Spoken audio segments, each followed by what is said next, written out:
Well, getting back out there into the dating pool after a long-term relationship can be challenging. You might not know when or even how to start.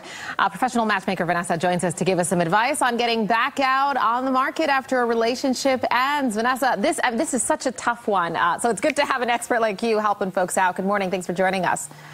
Thanks for having me. So let's talk a little bit about when you know it's the right time. Is there such a thing, like a set time, or does it vary depending on the person?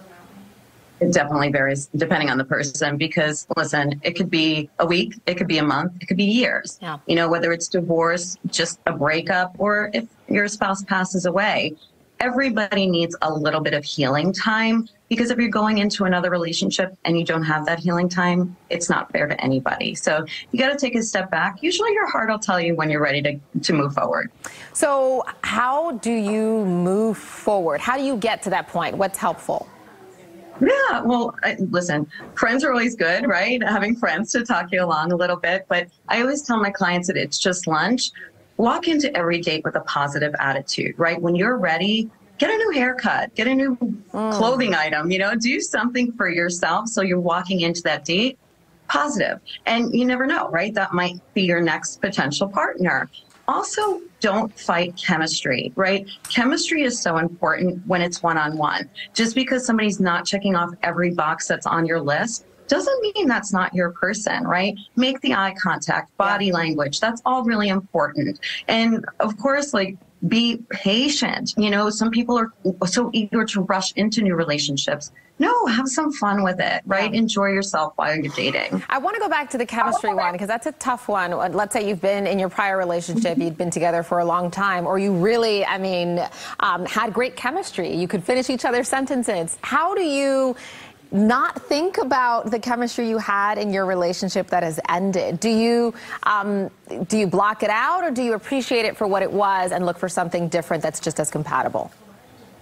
It's not one or the other. Honestly, everybody's different. Again, my clients said it's just lunch, always come on board and they're like, I'm ready to do this. And this had happened to me in the past and my ex did this. And it's not a bad thing to talk about your ex on a date, but don't let it monopolize the conversation. Right? Right. You want to talk about if you're really serious about getting involved with somebody else, you want that to be part of what they know because it's part of who you are, but don't talk about it the whole time. I think that's really super important. Oh, absolutely, right? I mean, it gives, at least to the other person, it gives all kinds of red flags that perhaps you're not totally over the previous relationship. Speaking of, when do you bring up, your prior relationship, specifically if it was a marriage, when do you bring that up? Again, there's no really proper timeline for that. It's when you feel comfortable bringing it up. You know, it may be brought up over, oh, you know, so-and-so likes this or so-and-so like that. And it's okay. Again, that was part of who you are and that was part of your life.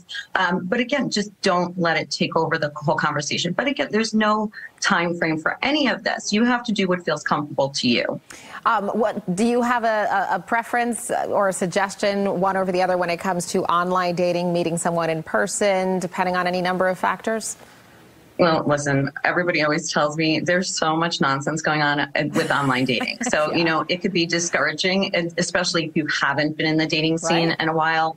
We're busier than ever. A lot of people are turning to professional matchmakers like myself because I help navigate it for you, right? And we have coaching, and it's really nice whether you're the person right out of school, you know, college, and you're dating for the first time, or you're that person that was married to the same person for 6 years and maybe you lost that person. You know, there's always, we're here to help you out with that. And I think that's a big thing. And that's why we're busy. So, you know, if people don't want to deal with the swiping, it's like a second job. Yeah, so. Absolutely. It takes a lot of that heavy lifting out of the way. We got to wrap. Hopefully we can pull up your information here. If you'd like to get in touch, there it is. It's just lunch.com. They really are a great resource, and folks have spoken really highly of them. So if you want to reach out, there's their information. Vanessa, thank you so much for joining us this morning. Appreciate it. Thanks for having me. Absolutely. Take care. You as well.